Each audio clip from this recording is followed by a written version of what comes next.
Hi all, ഞാൻ doctor Rajani. ഇപ്പൊ ക്ലിനിക്കിൽ റെക്കറന്റ് ആയിട്ട് കണ്ടുവരുന്ന ഒരു കണ്ടീഷനാണ് ടോൺസിലൈറ്റിസ്. കുട്ടികളെയും മുതിർന്നവരെയും ഒരേപോലെ ബാധിക്കുന്ന ഒരു പ്രശ്നമാണിത്.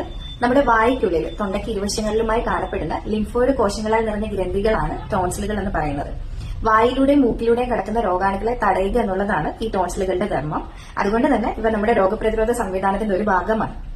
ഈ ടോൺസിലുകൾക്കുണ്ടാവുന്ന ഇൻഫെക്ഷൻ, അതായത് അണുബാധയാണ് ടോൺസിലൈറ്റിസ് എന്ന് പറയുന്നത്. ഈ ഇൻഫെക്ഷൻ ഉണ്ടാകുമ്പോൾ നമുക്ക് അതികഠിനമായ തൊണ്ടവേദന, ചെവിയിലേക്ക് വേദന വരിക, ഭക്ഷണവും വെള്ളവും ഇറക്കാനുള്ള ബുദ്ധിമുട്ട്, വായിൽ നിന്നും ദുർഗന്ധം വരിക, അതേപോലെ തന്നെ തൊണ്ടയിലെ ലിംഫ് നോഡ്സ്, കലലകൾക്ക് വീക്കം അനുഭവപ്പെടുക തുടങ്ങിയ ബുദ്ധിമുട്ടുകൾ ഉണ്ടാവുന്നു. റെക്കറന്റ് ആയിട്ട് ടോൺസിലൈറ്റിസ് ഉണ്ടാവുകയും ശ്വസനത്തിന് ബുദ്ധിമുട്ട് അനുഭവപ്പെടുകയും ചെയ്യുമ്പോഴാണ് ടോൺസിലെക്ടമി എന്ന പ്രൊസീജിയറിലേക്ക് പോകുന്നത്. ഈ ടോൺസിൽ ഗ്ലാൻഡിനെ പൂർണ്ണമായി നീക്കം ചെയ്യുന്ന ശസ്ത്രക്രിയയാണ് ടോൺസിലെക്ടമി എന്ന് പറയുന്നത്. ഈ ടോൺസിലൈറ്റിസ് തുടക്കത്തിൽ തന്നെ നമ്മൾ ട്രീറ്റ് ചെയ്തില്ലെങ്കിൽ അത് upper and lower respiratory tract ഇൻഫെക്ഷനിലേക്ക് വഴിവെച്ചേക്കാം. ഈ ടോൺസിലൈറ്റിസിനെ പൂർണ്ണമായും നമുക്ക് ഹോമിയോ മരുന്നിലൂടെ സുഖപ്പെടുത്താനായിട്ട് കഴിയും. നമുക്ക് നമ്മുടെ ശരീരത്തിന് ആവശ്യമുള്ള ഒരു ഗ്ലാൻഡാണ് ടോൺസിൽസ്. ഈ ഗ്ലാൻഡിനെ പൂർണ്ണമായും നീക്കം ചെയ്യുന്നതിന് മുന്നേ ആയിട്ട് ഹോമിയോ മെഡിസിനെയും അതിന്റെ സാധ്യതകളെ പറ്റി കൂടുതലായി മനസ്സിലാക്കുക, അറിയുക, ട്രീറ്റ്മെന്റ് എടുക്കുക. Thank you.